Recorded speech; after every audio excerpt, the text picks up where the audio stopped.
할렐루야. 네. 예, 우리에게 참 기쁨과 또 평안과 행복을 안겨주기 위하여 우리의 죄를 대신 짊어지고 십자가에 못 박혀 죽으시고 부활하신 우리 주님을 향하여 할렐루야 찬양대에서 찬양을 올렸습니다. 우리 주님께서 영광 중에 받아주신 줄로 믿습니다. 네. 주님의 그 희생을 통하여 얻은 그 기쁨, 그 평안, 늘 주님 안에서 누리며 또 하나님이 기뻐하는 삶을 살아가는 우리 모두가 되기를 주의로 축원합니다. 이 시간 우리 옆 사람과 한번 복음을 나눕시다. 주님을 위하여 삽시다. 주님을 위하여 삽시다.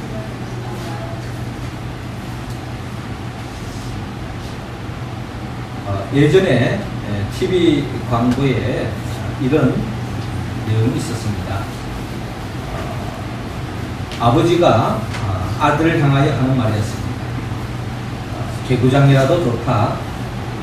튼튼하기만 자라다오 하는 아버지가 아들을 향한 말이었습니다. 개구장이라도 좋다. 튼튼하기만 물론 일상에서 우리 부모들이 자녀들을 향한 바람이 많습니다. 좀 더 잘하기를, 좀 더 뛰어나기를, 또 때로는 또 다른 친구에 비해서 더 월등하게 공부도 잘하고 또 좋은 대학도 들어가고 또 좋은 상도 받아오고 뭐 이런 나름대로의 기대치를 또 이야기할 때도 많고 그런 바람으로 차이는 것 같지만 그래도 모든 부모가 자녀를 향한 궁극적인 바람이 있다면 개구장이라도 좋다, 튼튼하게만 자라다오 하는 것이 아마 보편적인 부모의 속마음이 아닐까 하는 생각을 가집니다. 우리 하나님 아버지께서 하나님의 자녀된 우리를 향한 바람도 많이 있으십니다.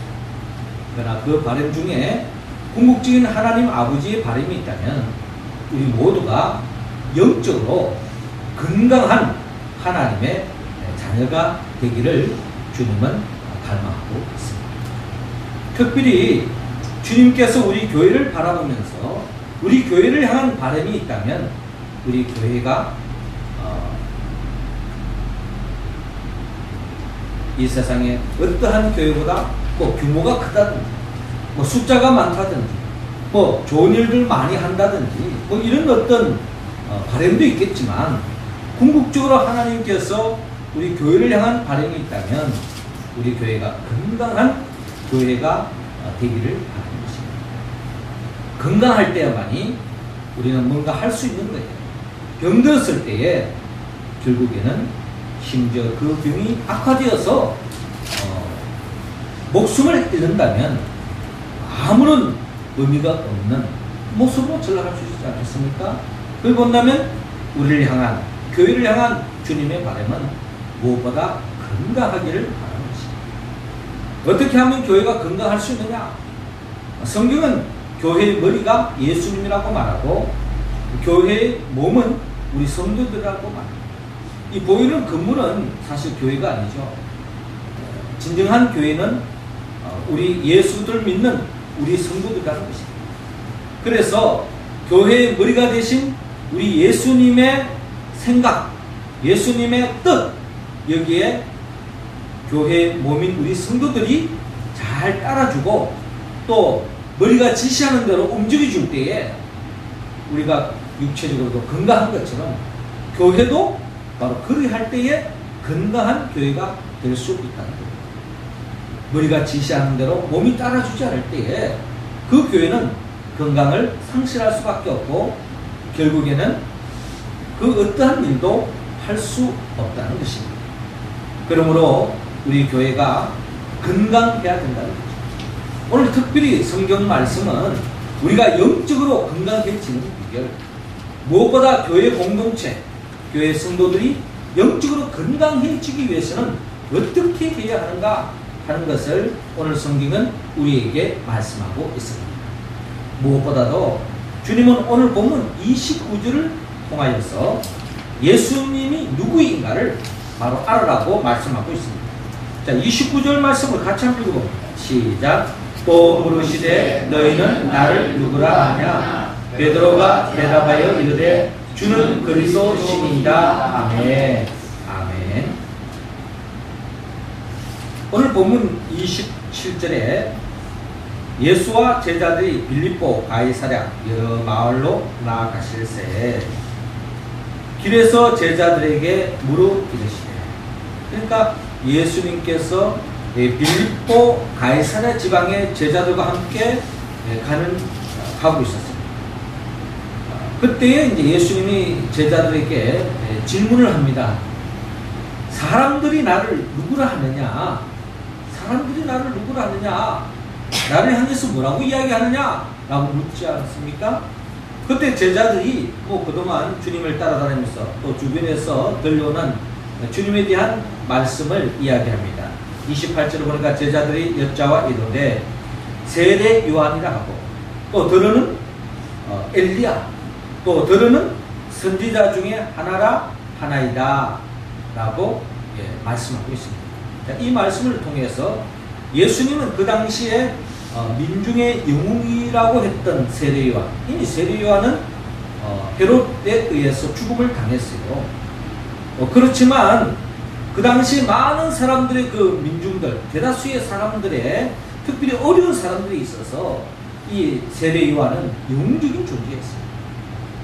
그런데 그 세례 요한이 죽었지만 예수님을 보면서 세례 요한을 자꾸 연상하게 하게 되고, 세례 요한과 같은 그런 훌륭한 일을 함으로 인해 가지고 많은 사람들이 예수님이 세례 요한이 혹시 죽었지만 다시 살아난 게 아닌가 라고 생각할 정도로 예수님에 대해서 지대한 관심을 가지고 있었습니다. 그래서 사람들 중에는 야, 세례 요한이 사람 아니냐? 심지어 헤롯도 하고 그런 생각을 했죠. 그래서 사람들이 이 예수님을 바라볼 때에 세례 요한이 사는 거 아닌가 라고 생각할 정도로 세례 요한이 그 당시 영웅 중에 영웅이었는데, 세례 요한이 죽었지만 예수님이 보면서 결국 세례 요한이 사는 게 아닌가 라는 생각을 가지면서 저걸 세례 요한이다 이런 생각을 갖게 된 사람도 있다는 겁니다. 그러면서 또 들으는 엘리야다. 구약 성경의 선지자 중에 엘리야, 능력을 행했던 엘리야, 결국 불마차를 타고 하늘로 승천한 그 엘리야가 오신 것이 아닌가 라고 예수님의 그 초능력적인 모습을 보면서 그렇게 생각했다는 거죠.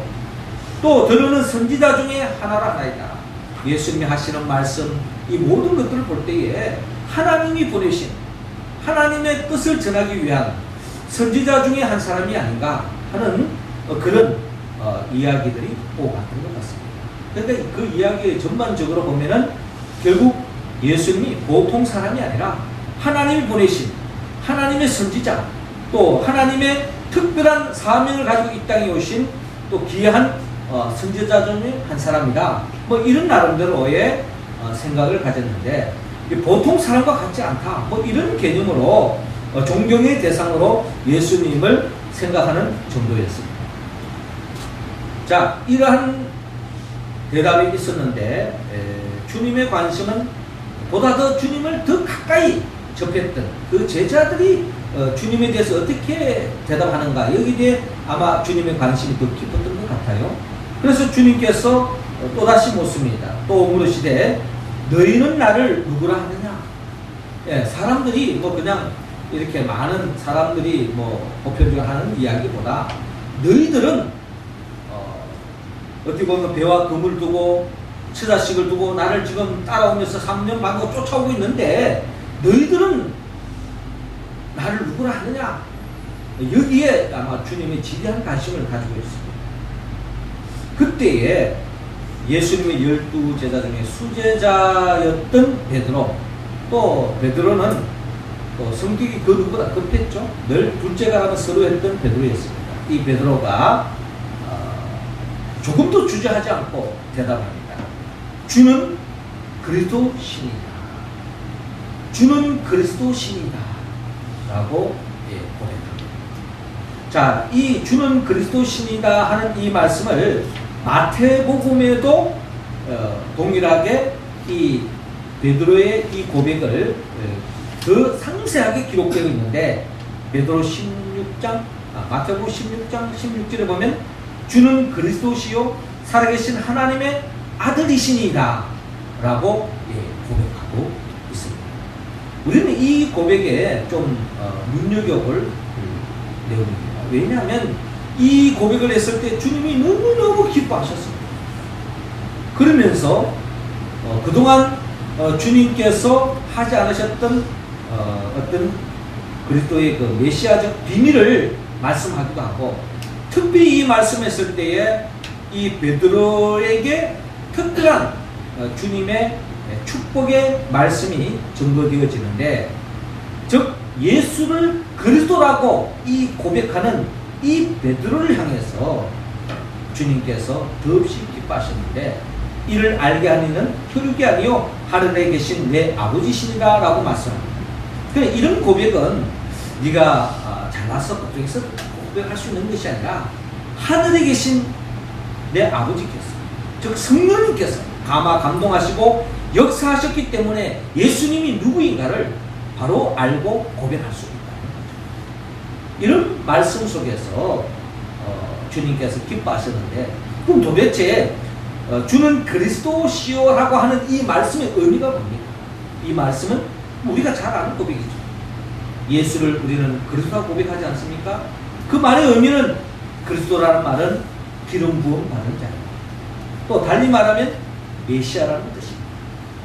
그러니까 이스라엘 백성들이 오랜 역사 속에서 그들의 삶의 모든 문제를 해결할 수 있는 메시아, 기름 부음 받은 자, 그리스도를 갈망하고 있는데, 그분이 오시면 우리의 삶의 전반적인 문제뿐만 아니라 이 역사적인 문제, 가정적인 문제, 이 민족적인 문제, 이 나라의 문제, 모든 문제가 주님 안에서 해결된다는 그런 믿음 속에서 그 메시아를 기다려왔는데, 그 기다렸던 메시아, 그 그리스도가 바로 주님이십니다 라고 베드로가 고백하는 것입니다. 이 고백이 베드로의 고백이 아니라 저와 여러분들의 고백이 되기를 주 이름으로 축원합니다.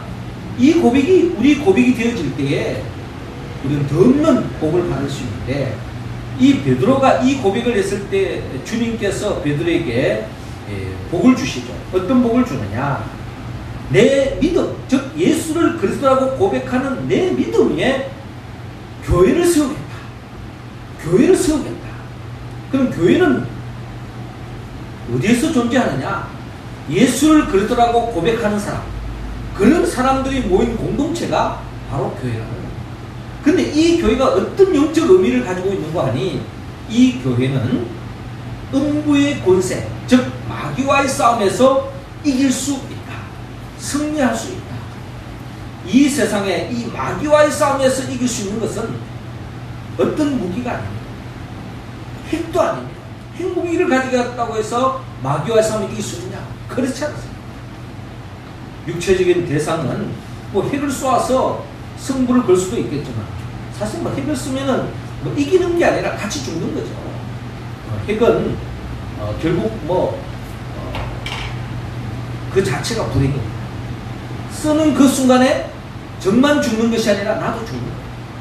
무서운 무기고 어떻게 보면 인류 역사의 불행한 무기라고도 볼 수 있는 거죠. 그런데 이 마귀는 핵을 쏜다고 해서 마귀를 대적해서 이길 수 있는 게 아니에요. 그딴 무기로도 이길 수 있는 게 아니에요. 이 영적 어둠의 영, 마귀는 우리를 넘어뜨리려고 우리를 불행케 하게 하는 이 역사를 불행의 역사로 이끌게 하는 이 마귀 역사와의 싸움에서 이길 수 있는 유일한 길은 교회밖에 없다. 예수를 그리스도라 믿는 이 교회 공동체 속에 있을 때에 이 역사 속에 그 어둠의 영과의 싸움에서 이길 수 있다. 불행에서 벗어날 수 있다. 저주에서 벗어날 수 있다. 죽음의 세력에서 벗어날 수 있는 유일한 길은 바로 우리가 예수를 그리스도라 고백하는 우리 교회로 모여질 때에 결국 마귀와의 싸움에서 이길 수 있다. 이것은 어디까지나 소극적인 개념이에요.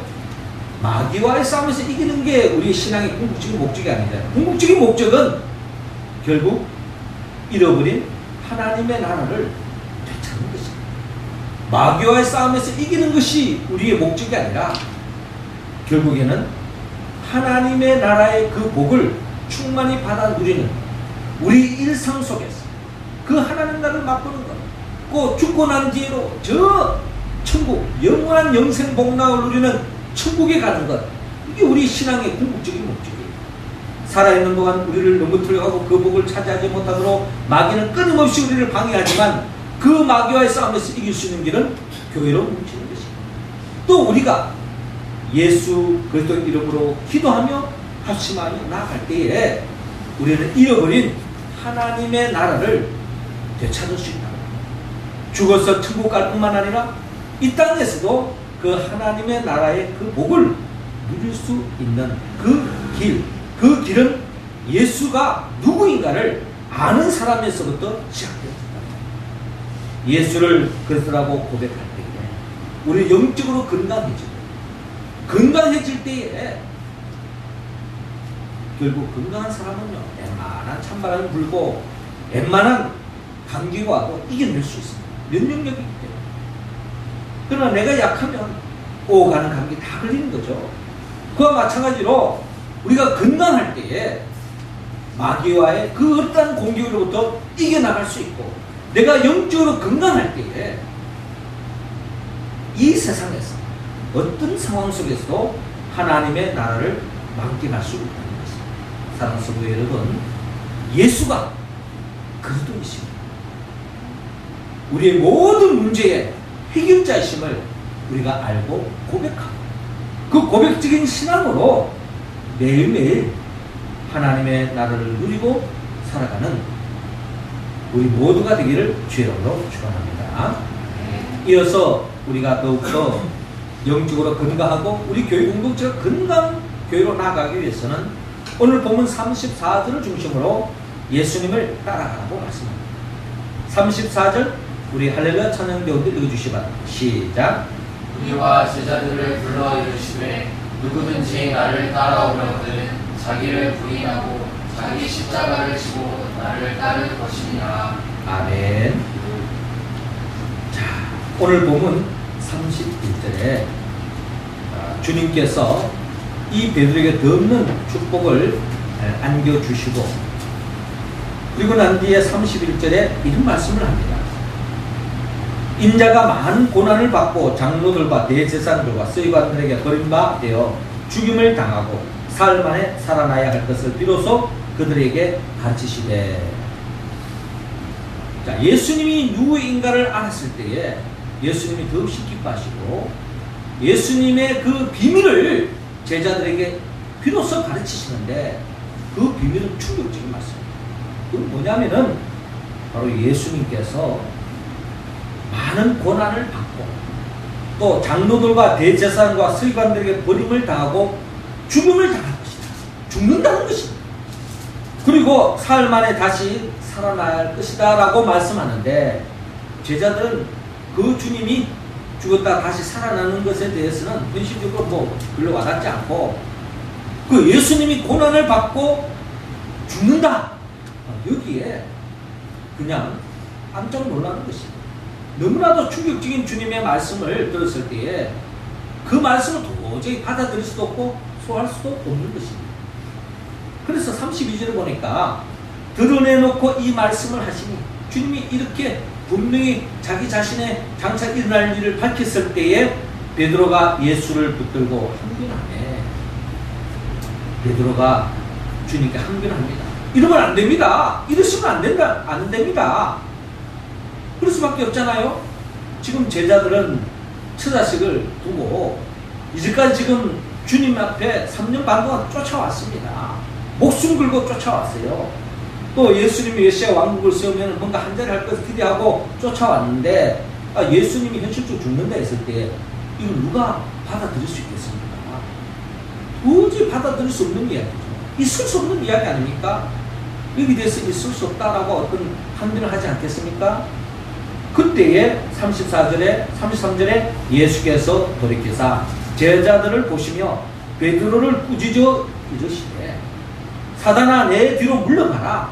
내가 하나님의 일을 생각하지 아니하고 도리어 사람의 일을 생각하는도다 라고 주님께서 말씀하고 있습니다.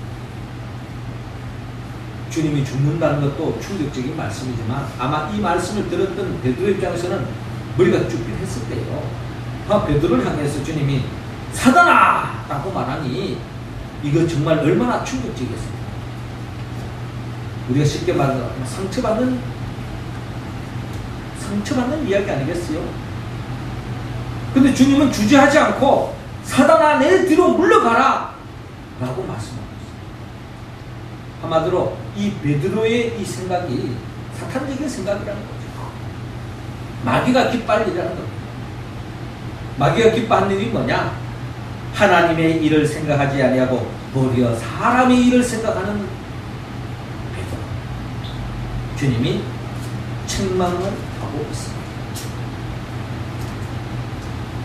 하나님의 일을 생각하지 아니하고 도리어 사람의 일을 생각한다. 이것이 바로 하나님이 기뻐하지 않는 생각이며 이런 생각에 젖어 있을 때에 우리는 어느덧 영적으로 병들어갑니다. 우리 교회 공동체가 병들어가는 것은 결국 우리 성도들 중에 많은 사람들이 하나님의 일을 생각하지 아니하고 도리어 사람의 일을 자꾸 생각한다면 우리 교회 공동체는 결국 시름시름해질 수밖에 없고 마귀의 공격에 넘어질 수밖에 없다. 그러나 우리 교회 성도들 한 사람 한 사람이 사람의 일보다 하나님의 일을 먼저 생각할 때에 우리 영적으로 건강해집니다. 우리 자신 한번 생각해보세요. 내가 일상 속에서 내 의료 생활이나 내 생활 속에 내가 돈을 쓰는 것, 그 모든 면에 있어서 하나님의 일을 먼저 생각하느냐, 내 인간적인 생각을 먼저 하느냐. 내 시간, 내 물질, 내 건강, 내 재능, 그 모든 것을 무엇을 우선순위 하고 있는가 하는 것을 우리가 생각해 볼 수 있습니다. 34절에 무리와 제자들을 불러 이르시되 누구든지 나를 따라오려거든 자기를 부인하고 자기 십자가를 지고 나를 따를 것입니다. 십자가를 진다는 것은 내 중심적인 삶을 살아가는 것이 아니라 하나님 중심으로 살아가는 사람, 하나님의 일을 먼저 우선적으로 생각하는 사람, 그의 나라와 그의 의를 구하는 사람, 이런 사람은 하나님께서 그 모든 것을 더해 주신다고 주님은 말씀하고 있습니다. 누구든지 자기 목숨을 구원하고자 하면 잃을 것이요 누구든지 나와 복음을 위하여 자기 목숨을 잃으면 구원하리라. 만일 사람이 만일 온 천하를 얻고도 자기 목숨을 잃으면 무엇이 유익하리까? 사람이 무엇을 주고 자기 목숨과 바꾸겠다. 여러분, 이 세상에 명예도 중요하고 또 이 세상에 뭐 권력도 중요하고 돈도 중요하지만 죽으면 아무 소용이 없잖아요. 이를 좀 더 확대의 개념으로 우리가 생각해 볼 때에 우리가 영원한 생명을 잃어버린 가운데서 이 세상에 무슨 명예, 권력, 돈 아무 의미가 없다는 거예요. 이 세상에 아무리 잘 나간다 할지라도 그 생명이 영원한 영벌에 떨어져서 지옥에 떨어져서 영원히 죽는다면 그 생명은 아무 소용이 없다. 제 아내가 몸이 좀 안 좋아가지고 좀 이렇게 비염이 있어요. 그래서 이렇게 뜸을 이렇게 뜨게 되는데 이 뜸을 뜨면은 이 머리에다가 이렇게 쑥을 이제 이걸 말아가지고 뜸을 뜨는데 그 순간적으로 굉장히 아픕니다. 그러면서 제 아내가 하는 말이 절대로 지옥 가서는 안 됩니다. 순간적으로 그 뜸이 맞는 것도 엄청 아픈데 영원토록 그 불구덩이에 순간적으로 그냥 뜸이 아니라 온몸이 말이죠. 그 불구덩이에 영원토록 있는다고 생각하십시오. 얼마나 고통스럽겠어요. 이 세상에 아무리 잘 나간다 할지라도 지옥 구덩이에 떨어진다면 그 인생은 가장 불행한 인생 아니겠습니까? 결국 우리가 하나님의 일을 먼저 생각하고 주님을 위하여 그의 나라와 그의 의를 구할 때에 지옥 가지 않는 차원이 아니라 천국으로 인도하셔서 영생 복락의 길로 인도해 주실 줄로 믿습니다. 주님과 같이 나의 원대로 마옵시고 아버지의 뜻대로 하옵소서 하면서 주님 중심의 삶을 살아가며 우리가 때를 따라 자기 십자가를 지고 끝까지 주님을 따라갈 때 그의 나라와 그의 의를 구할 때에 주님은 모든 것을 대해 주신다고 말씀하셨으며 요한복음 15장 5절에 나는 포도나무여 너희는 가지니 그가 내 안에 내가 자 안에 있으면 사람이 열매를 많이 맺나니 나를 떠나서는 너희가 아무것도 할 수 없다고 말씀드린 것처럼 주님 중심의 삶을 살아갈 때에 우리의 삶 속에 풍성한 열매, 천국의 열매, 복된 행복의 열매가 우리의 삶 속에 주름주름 맺을 줄로 믿습니다. 매사에 사람의 일보다 하나님의 일을 중심적으로 살았습니다. 영적으로 건강하여 진정한 참된 복을 누리며 살아가는 우리 모두가 되기를 주의 이름으로 축원합니다. 마지막 세 번째로 우리가 영적으로 건강한 삶으로 나아가고 우리 교회가 건강한 교회로 세워지기 위해서는 오늘 보면 38절을 중심으로 예수님을 전하라고 말씀하고 있습니다.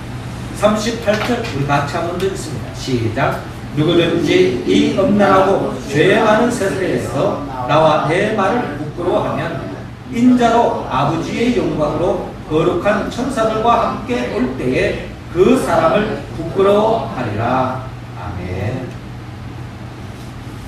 누구든지 이 음란하고 죄 많은 세대에서 나와 내 말을 부끄러워하면 인자도 아버지의 영광으로 거룩한 천사들과 함께 올 때에 그 사람을 부끄러워하리라. 많은 사람들이 음란한 길로 가는 이유가 뭡니까? 성경은 음란이라고 하지만 인간적인 입장에서 본다면 많은 사람들이 이 세상적인 쾌락을 추구하고 있습니다. 그 쾌락이 정상적인 기쁨이라면 얼마나 좋겠습니다만은 점점 사람들이 타락하고 죄를 지어감으로 말미암아 비정상적인 방법으로 기쁨을 추구하다 보니 그것이 바로 쾌락의 절정 아니겠습니까? 그러다 보니 그런 사람들은 주님의 말씀을 점점 더 꺼려지게 되어지고 주의 말씀과 점점 멀어지는 것입니다. 주님이 부담스러운 거예요. 주님을 가까이 하고 싶지도 않습니다. 왜? 세상 재미가 너무 좋으니까.